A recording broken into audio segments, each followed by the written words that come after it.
All right. Hello and welcome everyone to the Devstream 126 breakdown.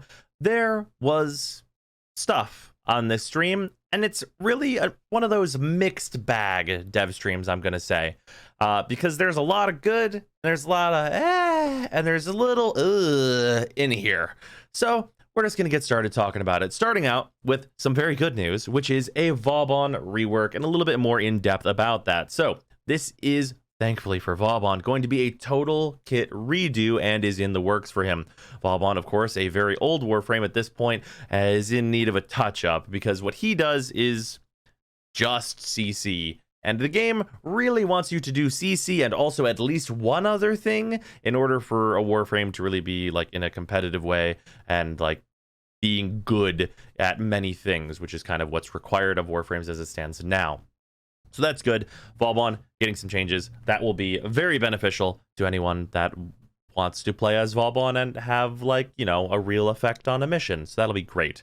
And then very, very vaguely talked about was the Wukong rework.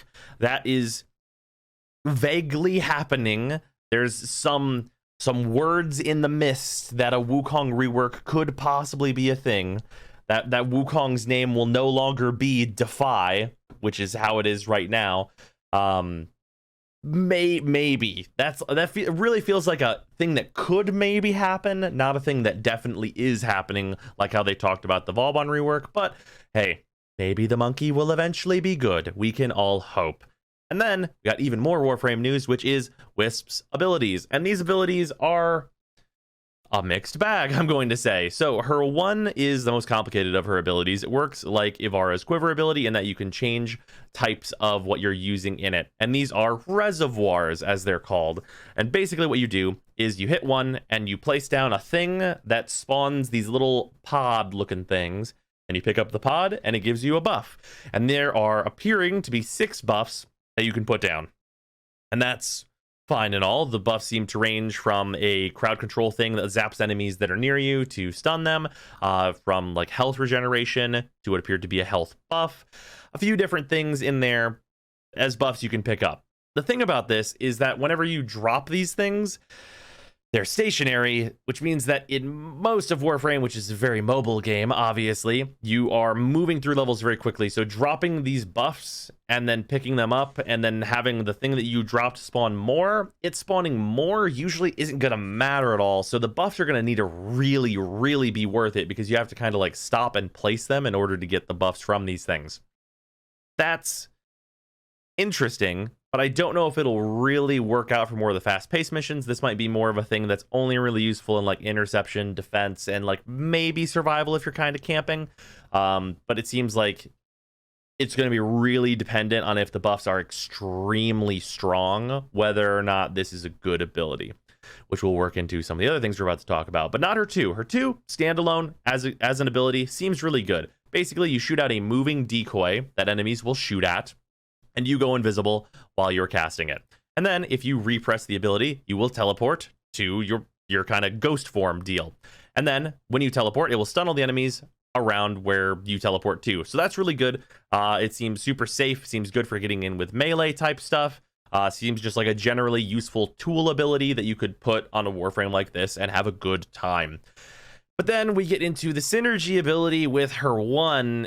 And this ability seemed to be by far the most lackluster of any of her abilities, which is that you take those reservoirs that you've been putting down, and when you hit 3, they all do a little wave of damage and hit enemies around them, which conceptually is kind of cool, but it didn't really appear to be like even very flashy. It's just kind of like a wave of damage that comes out, and I guess it'll hit guys. I think it's very telling that Rebecca did an exterminate mission, a full exterminate mission with Wisp, and after she showed what the 3 does, I don't think she ever even once used the 3 for anything, and I think that's pretty telling that it's just not really going to be a very effective thing to do, most likely.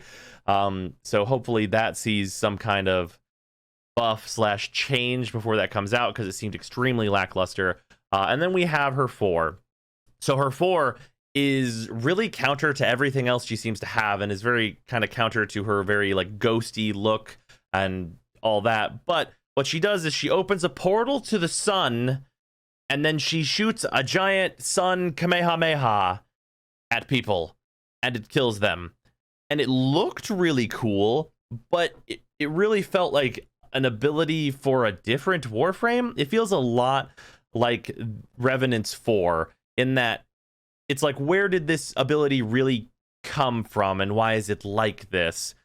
It doesn't really seem like it's going to mesh at all with any of Wisp's other abilities, and I have some pretty huge doubts about it doing enough damage to actually be a thing you would ever actually want to use outside of very low levels or just to look cool. So we'll see how it goes, but it was a kind of underwhelming showing by Wisp and wasn't really what I expected to get. The thing that I did really like that we saw, though, is that Wisp is invisible while she is in the air. So that's really cool, but I just kind of wish her kit was sort of more built around that, like more like floating type stuff, and like being able to utilize that invisibility and just stay in the air for a long time, maybe. But we didn't see a whole lot of that type of thing. And she really feels like an amalgamation of a bunch of abilities that don't really super work together, besides the 1 and the 3, which is kind of forced, in that I don't think the 3 is going to be very useful. Kind of part of the reason why that is because of its dependency on the 1, which seems a little clunky. So that's unfortunate. But really good news that we got is that pet changes are coming, and there's going to be no more stasis for pets. So what this basically means is you are no longer going to have to fumble around with the incubator and put pets into and out of stasis and equip your cat, and then you don't want to use your cat anymore, you want to use your Sahasa, so then you're going to put the cat into freeze, and then you're going to unfreeze your Sahasa, and then you're going to go back to the arsenal, and you're going to equip your Sahasa, and then in the next mission you're going to be like, oh, I'd really like to use my Smita. You're going to come back to the arsenal, or you're going to come back to the incubator, you're going to put your cat away, and then you're going to get your other thing out, and then you're going to go back to the arsenal and equip your other thing. There's going to be no more of that. You're just going to be able to equip your pets like you would equip a sentinel, and it's going to be so much more convenient, because messing around with stasis as it stands right now is just kind of like random and annoying. So it's great that they have taken the feedback. People wanted for a long time to get rid of stasis, and they are getting rid of it, and you're going to be able to just switch around your pets very easily. So that'll be fantastic whenever that comes out. And then we got a concept art for a new deluxe skin, which is the Garuda Deluxe, and this is really neat. It's kind of a new feeling aesthetic. I think it looks very near Automata to me, and it just looks really neat. I think it looks cool. A lot of the stream seemed to not enjoy it because it does not have an ass, but I think it looks cool personally. I think the blades for Garuda look really nice, and like they're like floating and stuff, and that's cool. And I think like it's very near Automata, which is an aesthetic that I could definitely appreciate. So that looks rad. And then besides that, we have 2 final notes to end on, one of which is like a positive, hooray, I hope they succeed in doing that. And the other one is a thing that I'm probably going to talk about for way more time than it needs, but I'm going to talk about it anyway. First, foremost, that other one, they're going to be, for the last orb, for Valis, be trying to combine the good parts of Exploiter and the heist orb, which is Profit Taker, and mix those together into a thing that is kind of the best of both worlds. And I sincerely hope that they can do this, because there are good parts of Exploiter. I really love the cutscene stuff in Exploiter. And also, like, there are parts of that fight that are very good and not slow as molasses. And then Profit Taker is not very cinematically impressive, and there's like some annoying knockdown stuff during the fight, but it is a quick fight that is rewarding to do. So hopefully they can split the difference between those two things and make a really good final orb. So yeah, there's that. And then there's the very unfortunate ending point of the stream, which is make K drives better? ? No, let's just nerf the Itzel. And then Steve had a point that I want to go over some more. But this sentiment of let's just nerf the Itzel feels really shitty. Like, just straight up, like the immediate reaction of like, well, let's just nerf the shit out of the Itzel because that thing's too fast, I think is coming from a place of like just not like, just like K drives suck. K drives suck. That's just how it is. K drives aren't good. They're not useful for anything. They're potentially fun for people, and that's fine. If you would like to fuck about on a hoverboard, be my guest. But they are not actually useful or good for anything. And the solution, the solution to the problem of they suck is not nerf the things that are better than them. That's really shitty, especially because the Itzel and all the other Arcwings came before the K drives. Just because the K drives are the new doesn't mean that you need to nerf all of the old stuff that is better than them. And I would like to make this very clear. It's not just the Itzel that is better than all of the K drives. An Arcwing, the base Arcwing that you get from the first quest with the Arcwing, is faster than all of the K drives. If you have the K drive fully modded out with everything that makes it quicker, it is slower than every other Arcwing with no mods on the Arcwing. That says a lot about how shitty K drives are, and it's not like the Itzel is insane. The Itzel, for me personally, has made a lot of the open world stuff bearable because, and this kind of starts going into Steve's point, which I think is very good, and there was not enough time spent on Steve's excellent point that he made. But the Itzel gets you places quickly, and it gets you doing things, and it's very engaging to use, and it's the only fucking Arcwing power in this entire game that is used as much as it is, because it's really good. None of the other Arcwing powers come close, because movement is really important, and they made the open worlds huge with nothing in them for the most part. And that is like not a knock against EE. It's incredibly hard to make a dense open world where everything that you're walking through feels valuable to do. That's super fucking hard. But because the open worlds do not just have constant valuable things to do, which is Steve's point, where they need to have multiple exit points for the open worlds and also have very valuable things to do while you're moving from objective to objective, if they're going to slow down like the stuff, it's important that there are engaging things to do, because if what they did is just make it so you can't use Arcwings anymore in the open worlds, okay, what does that change my experience to?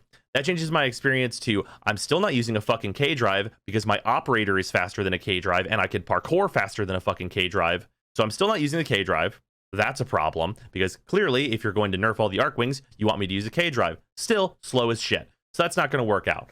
So what do we do to make the K drives better? Well, let's just nerf operators. They now can't move fast. Okay, well, I can still parkour faster. Well, let's just slow down all the parkour. This is not a good way to make K drives good. That's all I'm saying, is that this is not a good solution. If we were to get eventually to a place, if they wanted to dump what is like probably thousands of development hours into making PoE and Venus densely packed with things that are worth doing, more content that is like the thumpers that they just added to PoE, which I think are very good, that would be an incredible amount of work for what I don't think would be worth it if the end goal is just nerfing Arcwings and making it so that K drives are worth using, and like even then they wouldn't be worth using. So all of this to say, I don't think that the Itzel is the problem. I think it's a problem with the K drives.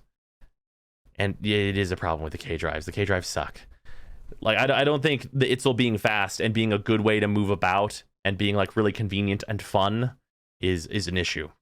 So yeah, that's way too many words to say everything about that. But yeah, I think focusing in more on what Steve said there is really important, because he made such a good point of like, if we were to slow this stuff down, the denseness needs to be there of content that people want to do, because what the Itzel accomplishes at current is for players like me who have played for thousands of hours. I know that there's nothing between point A and point B. For a player who's only been playing for 3 hours, they don't know that point A and point B don't really have much between them. But I know that, so I need to go from point A to point B very, very fast, because I don't want to be bored. But yeah, anyway, that's like a tangent that we've gone off on now. It was a very unfortunate way to end the stream because it was a really sour note. But yeah, I hope you guys have enjoyed this Devstream breakdown. I am going to be streaming once again tonight. We're going to be doing some Division 2 if you'd like to come hang out and ask questions about Warframe. That is, of course, always welcome in the Twitch. So I hope to see you guys there. I hope you guys enjoyed this video, and I will see you tomorrow. Goodbye, everybody.